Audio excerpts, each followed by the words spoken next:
This is the third part in the sort of sub-series on egalitarianism. I explained that egalitarianism is all about leveling or flattening differences that are relevant to how we should treat one another, such as your religious beliefs, your nationality, your gender, your sexuality, and so on.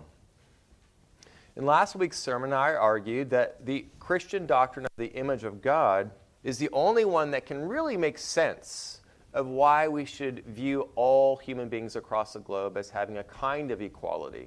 I'm going to talk more about what that looks like in later sermons.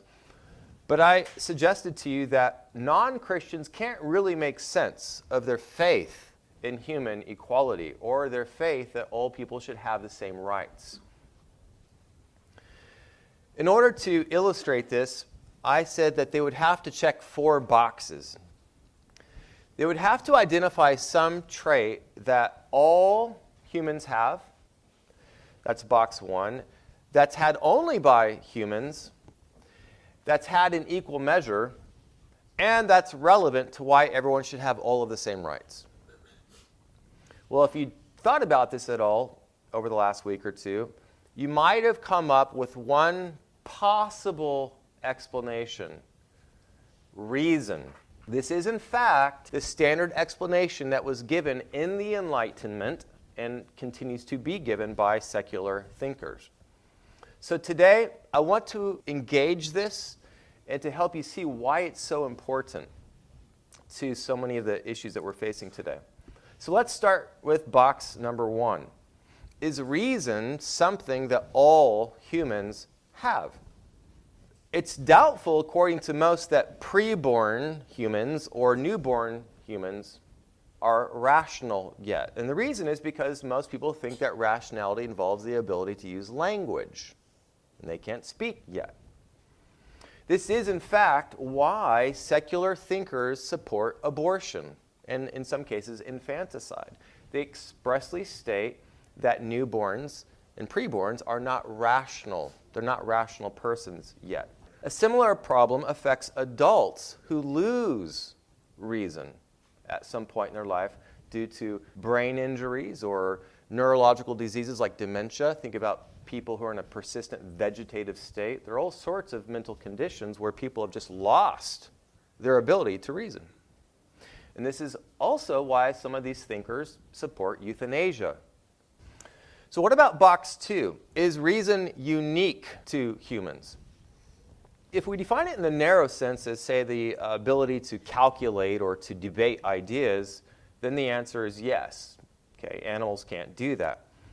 But here's where we're dealing with a worldview conflict, because Darwinists, and Darwinism is the dominant view out in secular academia, Darwinists would say that the human brain evolved from an ancestor that we share in common with primates.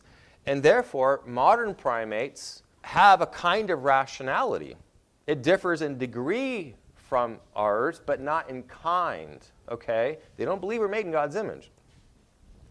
This has, in fact, led to all sorts of organizations that advocate for animal rights. Let me just give you one example of what I'm talking about here. This person says the following about chimpanzees.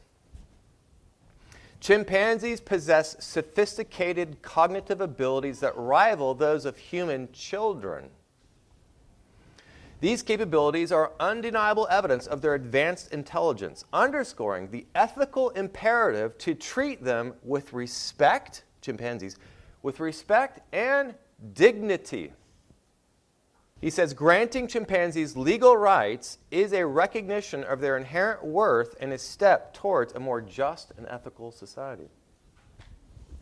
So, if one views life through a Darwinian lens, it's not really clear that only humans have reason. So maybe we can't really check box 2. What about box 3?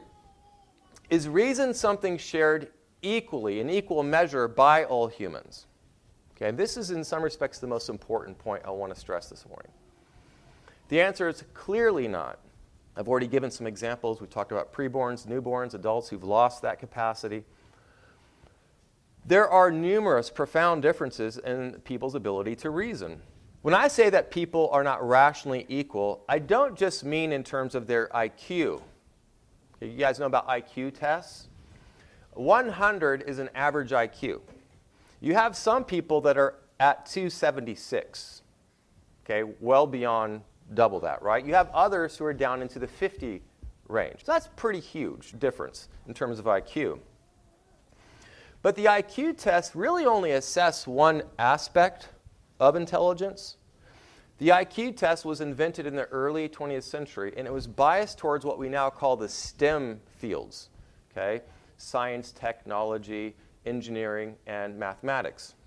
It's key to try to kind of focus on those aspects of rationality.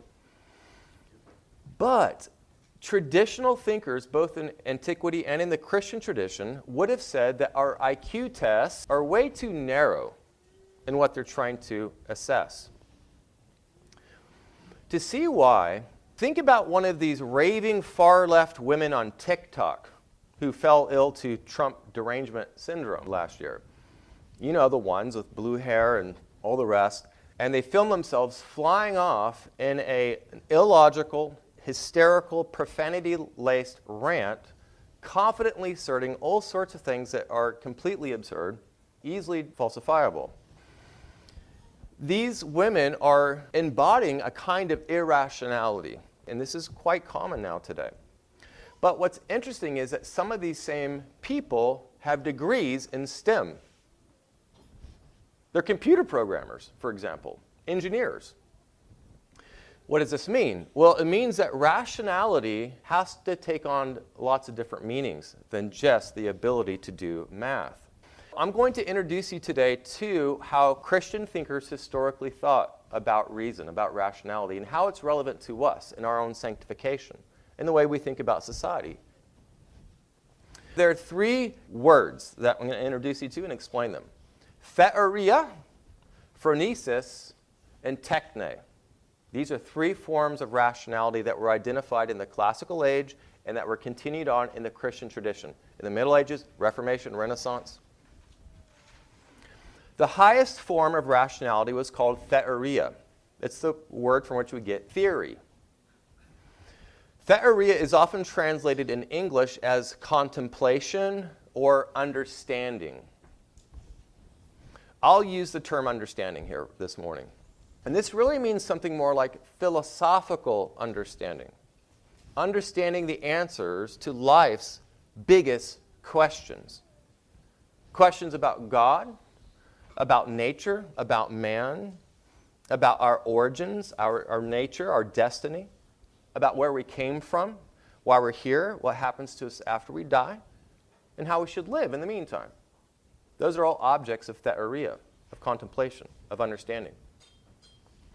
Nowadays, we would perhaps think of theoria as worldview reasoning, as the intellectual ability to test worldviews for their truth, their consistency, their coherence, their livability. So when you're thinking about, say, Christianity as a worldview versus atheism, second to theoria in importance is phronesis. Phronesis. This is often translated as wisdom or prudence. Phronesis is the sort of rationality stressed in the book of Proverbs.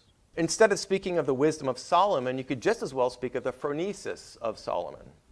Phronesis is the sort of reasoning used especially in ethics and in politics.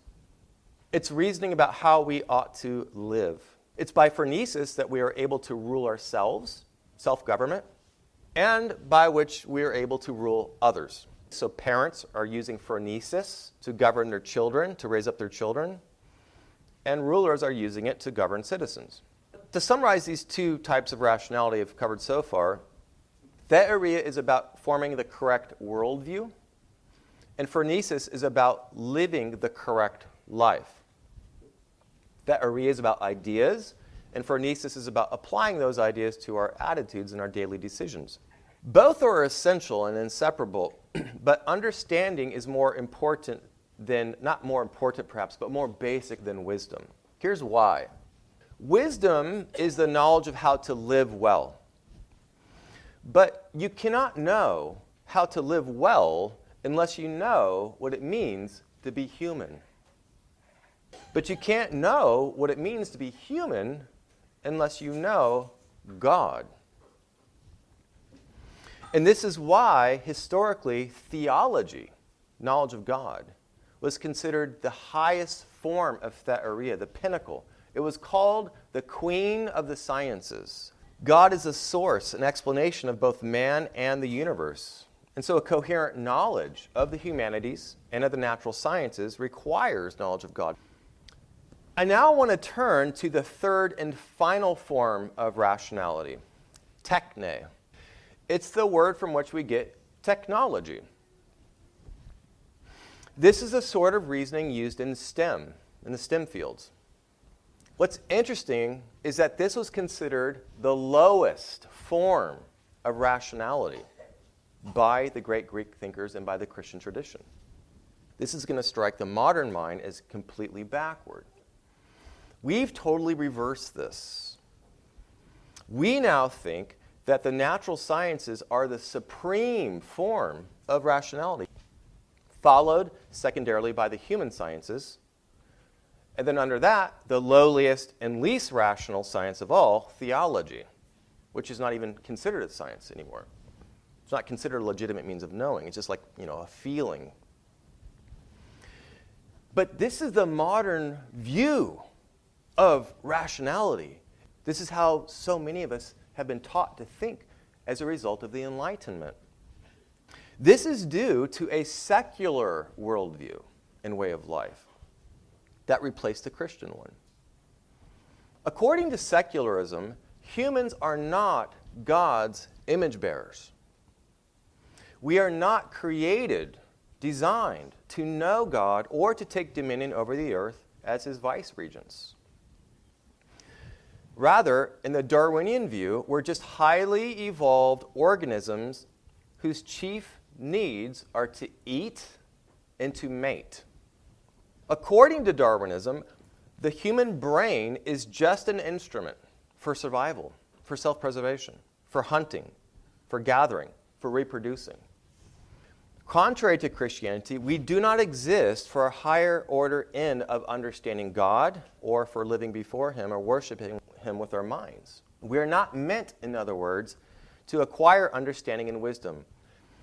Moreover, Darwinism denies that there is a rational moral soul that can survive death. There's no heaven, there's no hell, there's no judgment. Happiness, therefore, consists in the here and the now. And it consists in physical health and in physical wealth. And this is why the secular man is obsessed with economics. Everything's about economics today. This is true of both capitalists and socialists. Both of them think of man as homo economicus. We're just an economic animal. We have physical needs, physical desires, and it's about meeting those. And this is why so many secularists nowadays use their God-given intelligence for nothing higher than making money. It's not about knowing God or living virtuously. This is why they have little, if any, interest in reading Ecclesiastes or Plato's Republic or Augustine's Confessions or City of God. This also explains why STEM is the highest form of rationality for the modern man. Math and science and engineering are the means to the good life as defined by Homo economicus. Techne gets us wealth. Techne gets us health. Techne gets us the entertainment industry that we amuse ourselves by. Now, don't get me wrong here, church. I'm not bashing technological knowledge or rationality. God gave us the dominion mandate. This involves the duty to transform the earth's raw materials into technology in order to enhance our lives. This is exactly why the scientific revolution was launched by Christians in Christendom. The Christian view of man inspired the advent of the natural sciences and the technological revolution that followed from it. But notice, this proves my point that theoria and phronesis is more important than techne. Think about it. Were it not for the Christian worldview and way of life, the Christian understanding of God, the Christian understanding of man, the Christian understanding of why we're here and what we're to be doing, there would not be a scientific revolution. It was only because of the Christian understanding of the world, theoria, and because of Christian wisdom, phronesis, that Christendom gave us the STEM fields, techne. The classical and Christian tradition valued techne, but they valued it as a means to a higher, nobler end. In the Christian worldview, science and technology are subservient to the higher duty of knowing God, of glorifying God, of promoting the good of our neighbor. Technology was not for the purpose of dehumanizing us. But that is exactly what has happened to us because we divorced techne from theoria and phronesis. The only way to keep from abusing our technological knowledge is to be wise, to have phronesis. And the only way to be wise is to have understanding, theoria. And that's what we lost with the Enlightenment. Secular man did away with Christendom. And it did away with the Christian worldview and way of life that made techne possible and that made it moral, beneficial, and safe. Where has that left us? It's led modern secular man to inhumane weapons of mass destruction. It's led to an unregulated consumer economy that produces anything the depraved heart of man demands. It has led to the abortion pill, to surgeries to turn man into a so-called woman. It's led to a digital entertainment industry that has turned us into unthinking drones, pawns of ideologues and mass corporations. The smartphone is a technical miracle that would have blown the minds of Newton and Einstein. But what do we do with it? We doom scroll through videos of cats and bodybuilders and singers and foul-mouthed comedians. We'd rather be entertained than enlightened, just like Plato said 2,500 years ago. If aliens came to study the Western technical secular man, they would infer that men like Solomon and Socrates are the exception, and the Kardashians are the rule. And so with all of that said, it's clear we cannot check box 3. We are not equal in our rationality. And so what about box 4? Is rationality relevant to how we should treat one another? The answer is yes, obviously. But now know what this means. It means unequal treatment. It means the exact opposite of what the Enlightenment egalitarians thought it meant. As I explained in a previous sermon, this is why people like Plato and Aristotle in the Christian tradition opposed democracy. They knew that far too many people cannot rationally govern themselves, let alone the state. And this is why they argued for some sort of aristocracy ruled by the virtuous. No Christian believed in democracy until the 19th century. Did you guys know that the doctrine of universal suffrage to give everyone a right was a socialist ideal? It was not even part of the classical liberal tradition. The early French revolutionaries divided people into active citizens and passive citizens. Even the early French revolutionaries said only active citizens can vote. Most people weren't allowed to vote. Women weren't, and most men weren't allowed to vote. They didn't think they were fit. It was the socialists in the 19th century who advocated for universal suffrage. And they were therefore throwing off the classical Christian tradition, which discriminated between different types of people and their fitness to be ruling society. In traditional Christian thought, the doctrine of the Imago Dei was never used to level or to flatten the relevant distinctions between rational and irrational people. It was never used for that purpose in the manner that modern liberal Christians use it. The Bible says that men are made in God's image. But it also says, far more often, that men have disordered that image. They've disordered their rational natures. The Bible often says that sin causes us to act irrationally, like animals. In Psalm 23, David says, "Do not be like a beast that must be driven along by bit and bridle." Psalm 73, he says of his sinful attitude, "I was senseless and ignorant like a beast before you." The Apostle Peter says that sinners are like, quote, "unreasoning animals, born as creatures of instinct to be captured and killed, reviling where they have no knowledge." Jude says something similar. He says, "But these men revile the things which they do not understand, and the things which they know by instinct, like unreasoning animals. By these things they are destroyed." In fact, traditional Christians were not even shy about describing the image of God as something that was almost altogether lost. The only reason why they thought there were still some sense in which we are made in God's image is because of Genesis 9 and James 3. The Protestant reformers like Luther and Calvin described the image as destroyed, shattered, broken, disfigured, defaced. Calvin says this, quote, "The image of God has been destroyed in us by the fall." Why would they say this?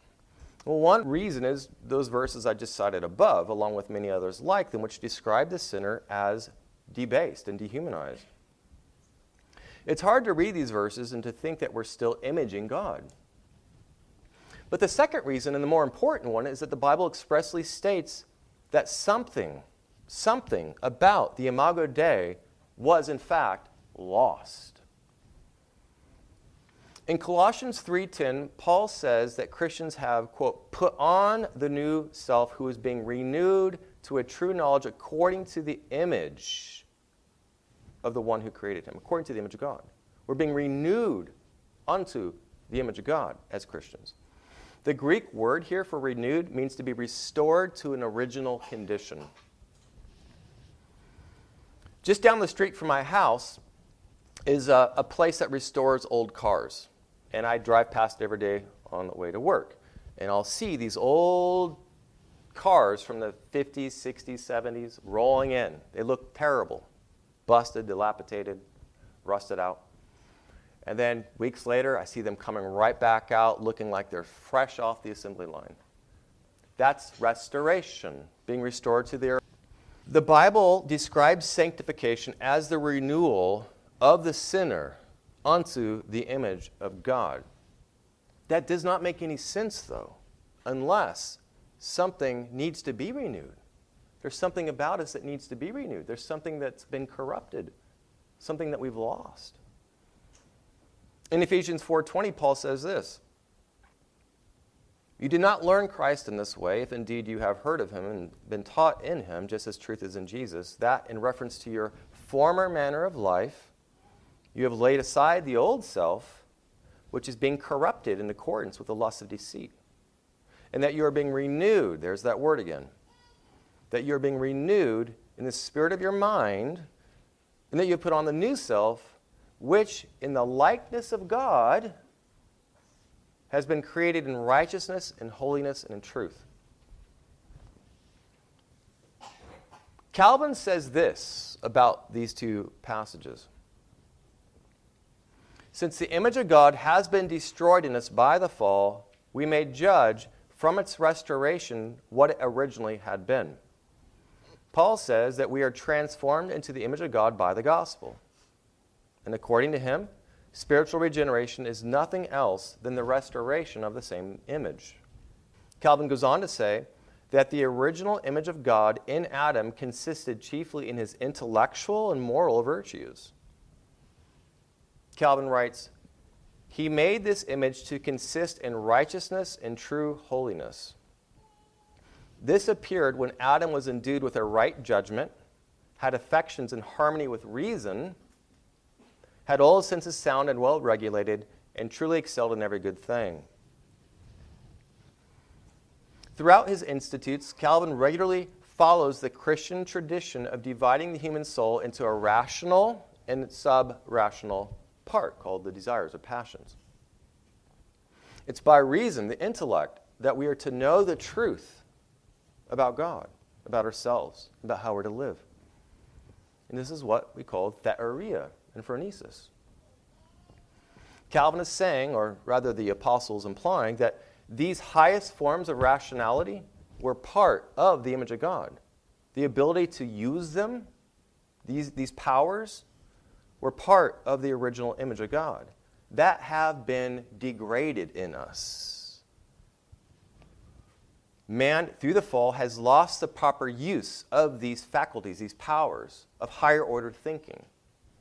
Calvin puts it this way, speaking of the unregenerate. But now, although some obscure lineaments of that image of God are found remaining in us, yet are they so vitiated and maimed that they may truly be said to be destroyed. But through the power of the Holy Spirit, Calvin says, this image is being restored in all those who are in Christ. The original nature with which God endowed Adam included an original form of rationality. And it's this rationality that we are recovering by the Holy Spirit through renewal. I often tell people that sanctification is about becoming human again. But you should now see that it means becoming rational again. We need to start talking this way as Christians. Paul says in Romans 12 that we're to renew our minds. R.C. Sproul, God bless him, created a ministry called Renewing Our Minds.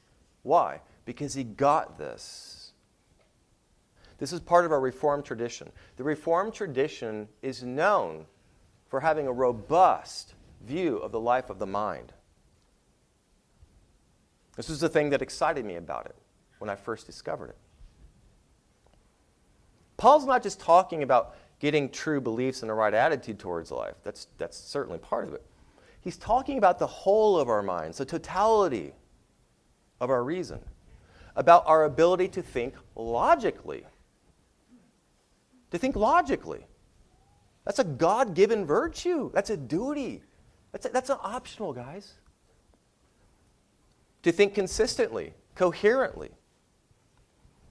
It's an ability to analyze, to sift evidence, to assess, evaluate arguments, to identify assumptions, to think through implications.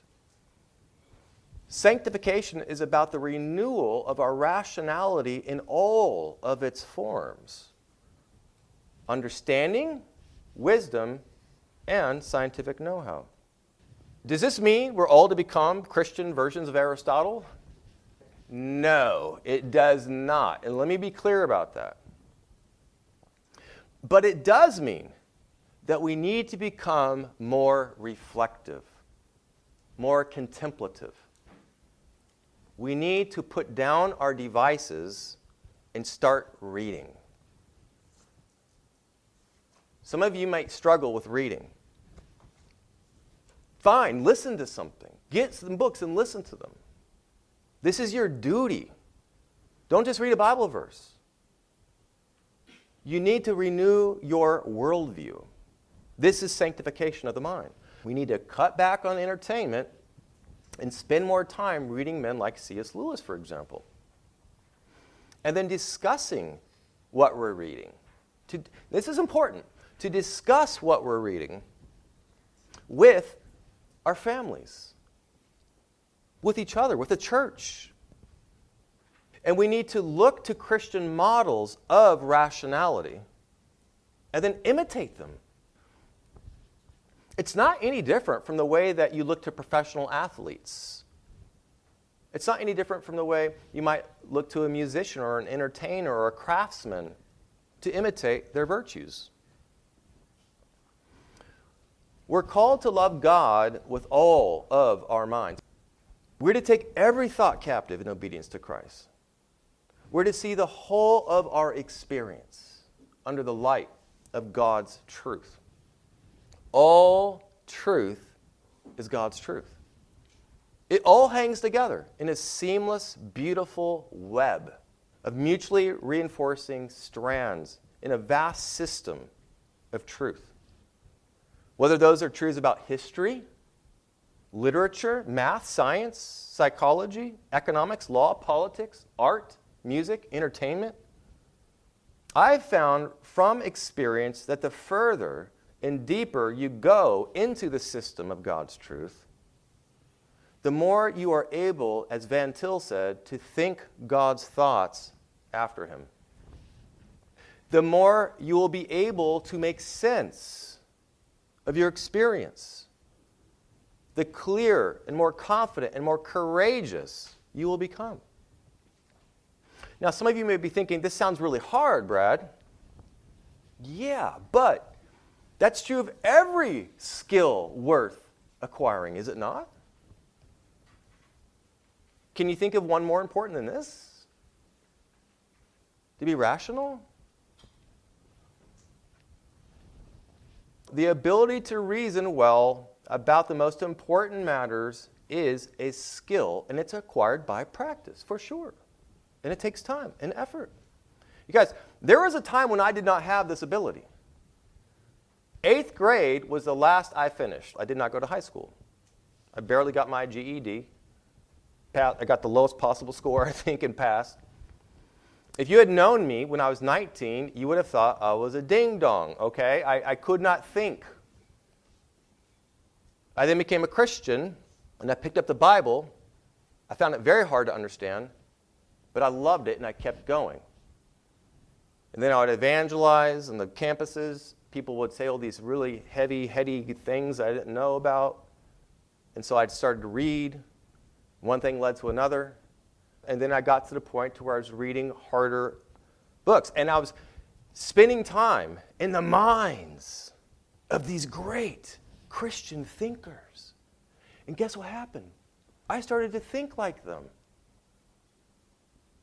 I got to the point to where I could actually read them and understand them. It took time. It was hard. But I got there.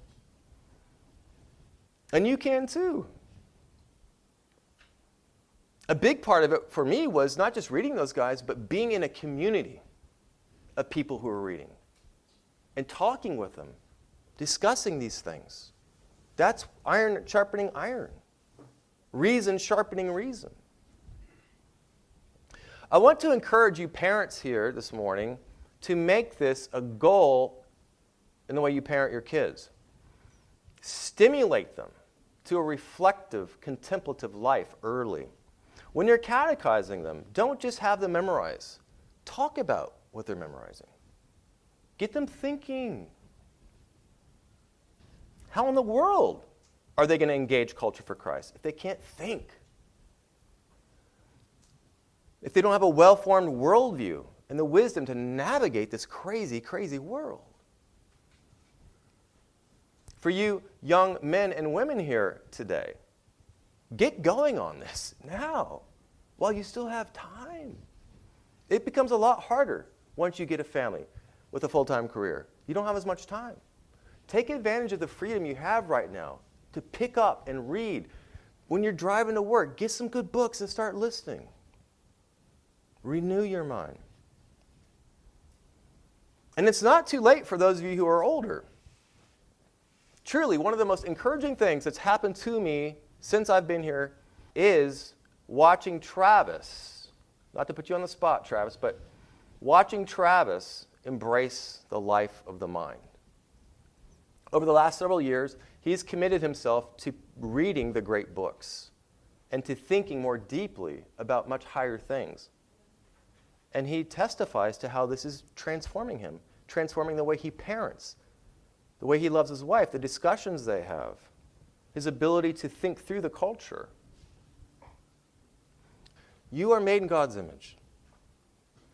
And one of the things that we have lost in the fall is those higher order acts of rationality.